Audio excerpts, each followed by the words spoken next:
존경하는 국민 여러분, 우원식 국회의장님과 선배 동료 의원 여러분, 김민석 국무총리님과 국무위원 여러분, 안양만안 출신 더불어민주당 강덕구입니다. 국민주권정부는 대한민국을 바로 세우라는 국민의 명령을 받았습니다. 단순한 정권 교체를 넘어서 시대 교체를 이루라는 준엄한 명령입니다.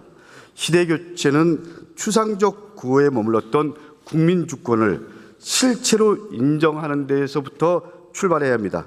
내란 극복은 가장 평화롭게, 그리고 가장 강렬하게, 그리고 가장 온전하게 국민 주권을 실현한 우리의 역사였습니다.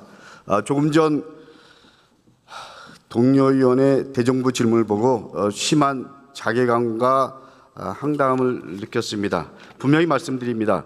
국민 주권 정부 100일은 윤석열 정권이 파괴한 그리고 망가뜨린 대한민국을 다시 회복하고 그리고 국민의 일상을 복구하는 회복의 100일이었음을 분명히 말씀드립니다. 강덕구 의원. 김민석 총리님 나와주시기 바랍니다. 네 번째 질문자 강덕구 의원입니다. 국무총리가 다시 답변석으로 나왔습니다.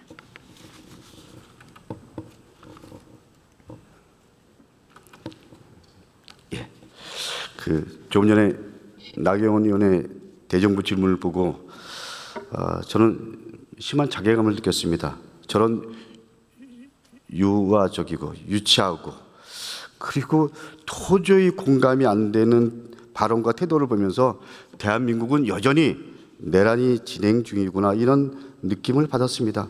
내란을 추종하고 그리고 윤석열을 옹호하던 세력들이 아직도 이 국회 연단에서 헌법과 민주주의를 호도하는 말을 하고 있습니다. 총리님, 저는 내란을 철저하게 종식시켜야 대한민국의 여러 현안들을 그리고 국정 과제들을 제대로 해결할 수 있다고 생각합니다. 우리 총리님의 견해를 듣고 싶습니다. 네, 전폭적으로 공감합니다. 의원님의 질의 시간이기 때문에 다른 의원님께 대해서는 제가 굳이 더 말씀드리지 않겠습니다. 예, 우리 총리님 의원실에 걸려 있는 문구가 정치는 약자의 눈으로 미래를 보는 것이다 이런 내용이 있습니다. 저는 총리직을 수행하는 동안 그런 문구가 마음의 중심이기를 진심으로 바라고 희망합니다. 총리님, 저는 우리 세대의 가장 큰 고민은 노후 대책이라고 생각합니다. 총리님 노후 고민 하고 계시죠? 하고 있는데 부실합니다. 총리님, 국민연금 예상 수령액이 얼마인지 아십니까? 이렇게 대놓고 공개적으로 하기는 좀 민망할 정도로 적습니다. 예, 저는 공개적으로 하면 100만 원 정도. 조금 안 됩니다. 예. 그러나 그 또한 우리 현재 상황에서는 너무 적다 이렇게 말하기 어려울 정도의 예. 우리 국민연금 상황은 그렇습니다. 예, 국민들의 노후가 총리님이나 저나 거의 어떻게 보면 더 불안하실 겁니다. 국민들의 노후 어떻게 보십니까? 국민들의 노후? 예. 아주 큰 문제죠. 우리 현재 빈곤율도 너무 높고 연금도 제대로 정비가 안 돼 있고 사각지대도 많고 그리고 여러 가지 개혁을 해가고 있고 할 것이지만 사실은 만족스러운 그 수준으로의 개선을 바라기는 쉽지 않기 때문에 저는 연금 개혁과 함께 사실은 거주 문제 등등을 포함한 조금 다른 접근이 있어야 되지 않는가 평소에 생각하고 있습니다. 예, 저는 여러 가지 말씀하셨지만 가장 핵심은 소득이고요. 그리고 연금이라고 생각합니다. 우리나라 노후 소득 보장 체계는 기초연금, 국민연금, 그리고 퇴직연금 이렇게 다층 구조로 되어 있는데 국민연금 평균 수급액이 얼마 정도인지 아십니까? 65세 이상. 한 45만 원, 6만 원 그 정도 수준. 제가 알기에는 약 45만 원 정도로 알고 있습니다. 그만큼 노인 빈곤율이 심각하다라는 겁니다. 그래서 노인 빈곤율과 노인 자살률이 OECD 국가 중에서 참 마음이 참 무거운데요. 최악입니다. 문재인 정부에서 개선되던 노인 빈곤율 흐름은 윤석열 정부에서 다시 악화됐습니다. 연금 제도가 제대로 작동하지 않은 결과입니다. 총리님 어떻게 생각하십니까? 네, 그렇습니다. 그것뿐만이 아니라 전반적으로 전체적인 경제 상황과 함께 여러 가지 복지 혜택 등도 축소되는 시기를 겪었습니다. 그래서 국민연금을 중심으로 해서 노후소득 보장 체계를 강화하면서 부족한 연금은 퇴직연금을 통해서 보완해야 된다라는 게 전문가들의 대체적인 의견입니다. 그러나 현실은 퇴직연금 이 부분에서 퇴직급여 대상 중에 절반이 연금이 아니라 일시금으로 받고 있는 게 또한 현실입니다. 87% 퇴직연금 가입자 일시금 중에서 제가 알기로는 약 87%가 일시금을 선택합니다. 그렇기 때문에 사실상 무늬만 연금이지 연금이 아니다 이렇게 얘기들 합니다. 300인 이상 사업장에서는 91%가 도입이 됐지만 5인 미만 사업장에서는 10%에 불과하다고 합니다. 빈틈을 메우는 방법은 퇴직연금을 의무화하는 방법, 이것이 전문가들의 일치된 의견입니다. 이재명 정부에서는 그래서 국정과제로 퇴직연금 의무화를 명시적으로 제시했습니다. 총리님, 퇴직연금 의무화에 대해서 정부의 의지를 분명하게 밝혀주시기 바랍니다. 네, 말씀하신 것처럼 우리가 노후 문제를 해결하기 위해서 반드시 해결해야 될 문제이고 국정과제에 들어있기도 하고 그렇기 때문에 단계적 의무화라는 관점에서 저희들이 하나하나 풀어갈 의지를 확실히 가지고 있다는 말씀을 드립니다. 현재 퇴직연금 제도는 사업장별로 개별 의원. 민간에 위탁하는 방식인데요. 국민연금처럼 거대 기금을 조성해서 운영하면 규모의 경제 그리고 장기적이고 안정적인 수익률을 창출할 수 있습니다. 운영 효율도 물론 높아지고요. 그렇기 때문에 기금 조성에 대해서 좀 더 적극적이어야 한다고 생각합니다. 우리 총리님 견해를 밝혀주십시오. 네, 그렇게 하겠습니다. 아까 단계적 의무화 말씀을 드렸는데 퇴직연금을 의무화하면 사실은 조금 취약한 사업장에 있어서 더 어려움들이 있기 때문에 이것을 전체적으로 지금 하는 데 있어서는 단계적으로 갈 수밖에 없는 재정적인 어려움이 있습니다. 해서 기금을 확대하는 문제를 저희들이 적극적으로 검토하고 있다 하는 말씀을 드립니다. 그래서 퇴직연금 의무화를 위해서 노사 등 이해 당사자 간의 적극적 사회적 대화가 필요합니다. 이 부분에 대해서 총리로서 적극적 역할을 부탁드립니다. 예, 그렇게 하겠습니다. 예, 감사합니다. 다음 고용부 장관님 좀 와주시기 바랍니다. 김민석 국무총리가 답변을 마쳤습니다. 다음 답변자는 우리 고용노동부 장관 나와주시기 바랍니다. 고용노동부 장관입니다. 김영훈 장관이 답변석으로 나왔습니다. 장관님, 퇴직연금 의무화 단계적 추진을 위해서 구체적 세부 로드맵 갖고 계시죠? 네, 준비하고 있습니다. 어떤 로드맵을 갖고 계신지 말씀해 주시기 바랍니다. 김영훈 장관. 작은 사업장에 지원하고 행정적, 재정적 지원을 해서 단계적으로 의무화하는데요. 그 의무화하는 시점에 대해서는 지금 아직 특정을 하지 못하고 있는데 예를 들어서 몇 가지 법안들이 지금 제출되어 있는 걸로 알고 있습니다. 의원님도 제출한 것도 알고 있습니다. 예, 임기 내 완료할 수 있죠. 반드시 하겠습니다. 예, 중소기업, 특수고용직, 플랫폼 노동자까지 포함해서 대상을 확대하는 것은 큰 틀의 사회적 합의라고 봐도 되죠?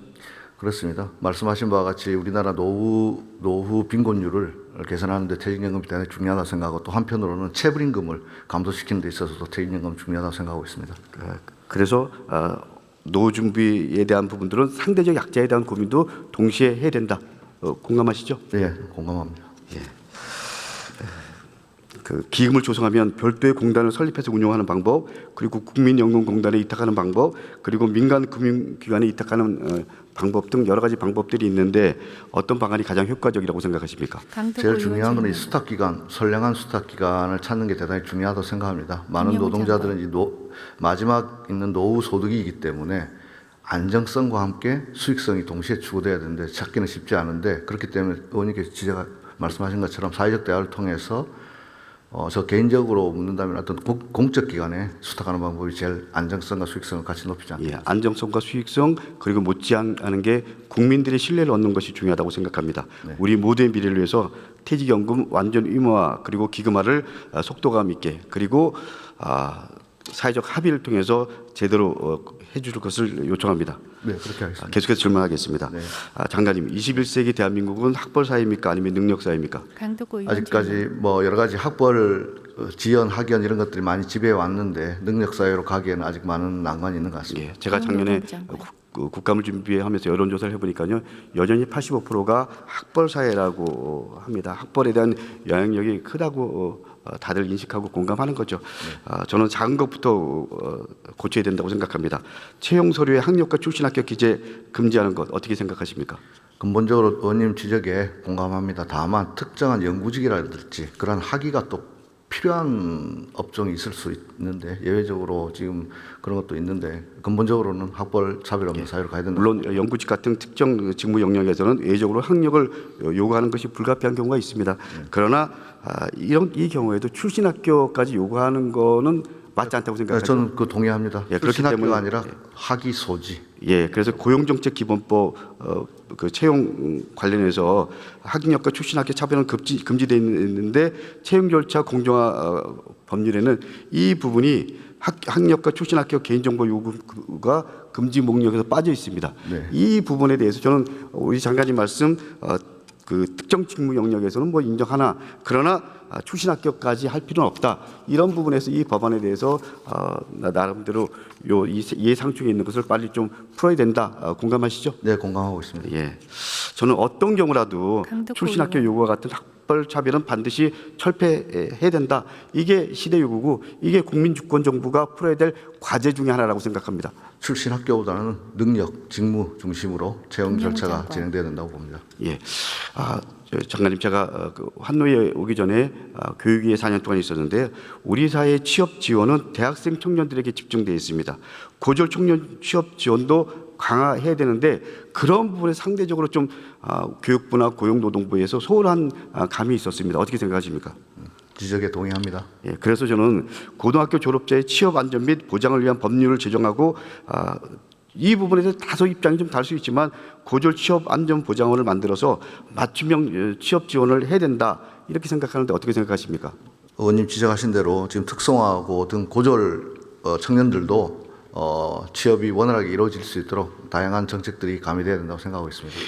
제가 우리 장관님 한노위 때 여러 번 얘기했지만 저는 정치를 하면서 가장 기본적인 입장 제 원칙이 측은지심입니다. 상대적으로 우리가 약자를 좀 더 보듬고 약자를 좀 더 포용하고 그런 사회가 열린 사회고요. 그런 사회가 모두가 행복한 사회, 그런 사회가 국민 주권 정부가 나가야 될 사회라고 생각하는데 어떻게 생각하십니까? 강덕구 전적으로 의원의 공감합니다. 질문. 그래서 답변 우리 김영훈 그 장관. 교육부와 또 한노 우리 노동부가 같이 좀 의논해서 고졸 취업망 그리고 또 직업계 고등학교 학생들에 대한 좀 더 큰 틀의 관심과 제도적인 지원 가야 되는 길 아닌가요? 제가 최근에 안산에서 그 특성화고 학생들의 이야기를 담은 영화를 3학년 학기라는 영화를 봤습니다. 그 감독님 인터뷰도 봤는데요.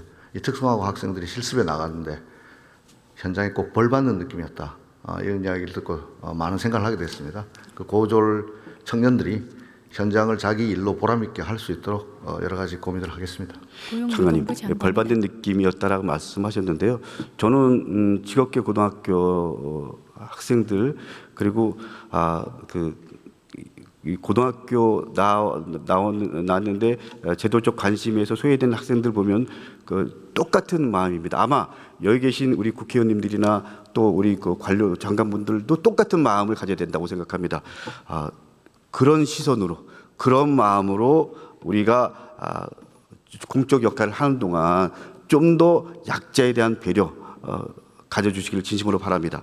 네. 학벌주의를 깨고 능력 중심의 공정사회, 대학을 나오지 않아도 취직이 잘 되는 사회를 만들려면 큰 틀의 구체적인 실행 로드맵 그리고 담대한 큰 틀의 정책 전환이 필요하다고 생각합니다. 그런 큰 틀의 정책 전환 만들 의향 있으십니까? 네, 국민 주권 정부 또 노동 김영우 존중 사회를 지향하는 새로운 정부의 기치에 맞게끔 고등학교만 나오더라도 좋은 직장에서 일할 수 있는 여러 가지 제도와 예산 꼭 마련하겠습니다.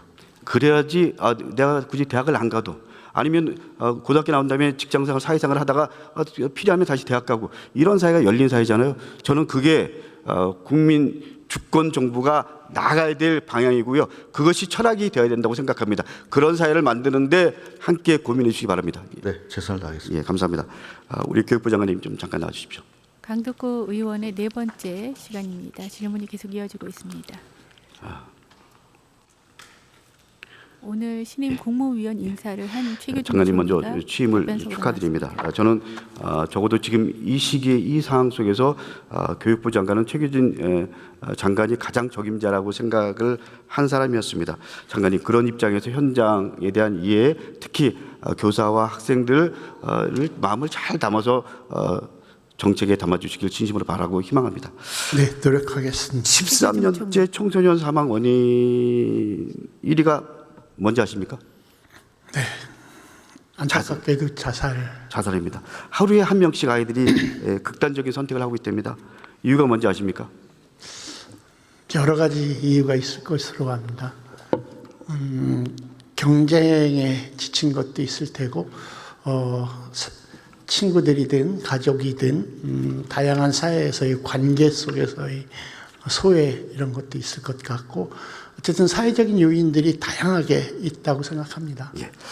학생들 자살 충동 1위가 성적과 입시 스트레스입니다. 학생 절반이 성적 때문에 우울하다고 호소합니다. 교육이 아이들을 병들게 하는 이 현실, 이거 그대로 두실 겁니까?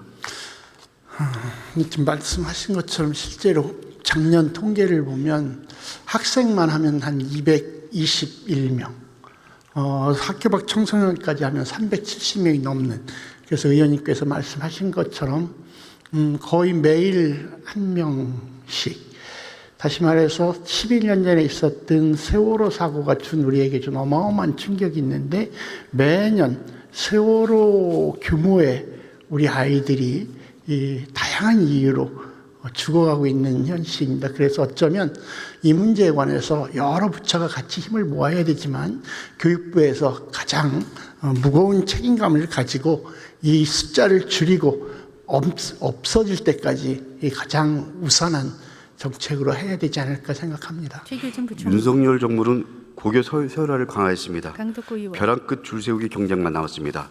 이건 교육이 아니고요, 폭력이고 학대입니다. 바꿔야죠. 네, 경쟁교육은 완화할 필요가 있습니다. 이제 수능과 고등학교 내신을 절대평가로 전환해야 됩니다. 이게 시대 요구라고 생각합니다. 불안과 혼란을 줄이기 위해서 단계적으로 도입해야죠. 변별력은 내신과 수능 등급 조합으로 해결될 수 있다는 게 전문가들의 대체적인 의견입니다. 절대평가 전환은 경쟁과 서열에서, 그리고 궁극적으로 그것이 공정과 존중으로의 전환입니다. 이것이 저는 큰 틀의 방향이고, 그리고 이것이 사교육비도 줄일 수 있다라고 생각합니다. 국민의 56%가 동의했고, 그리고 교육감 협의회 때 우리 장관님 포함해서 교육감들도 동의했습니다. 어떻게 생각하십니까? 네, 수능 의원님 절대 말씀이 평가하자. 공감합니다. 실제로 그저께도 저희들이 시도교육감들과 함께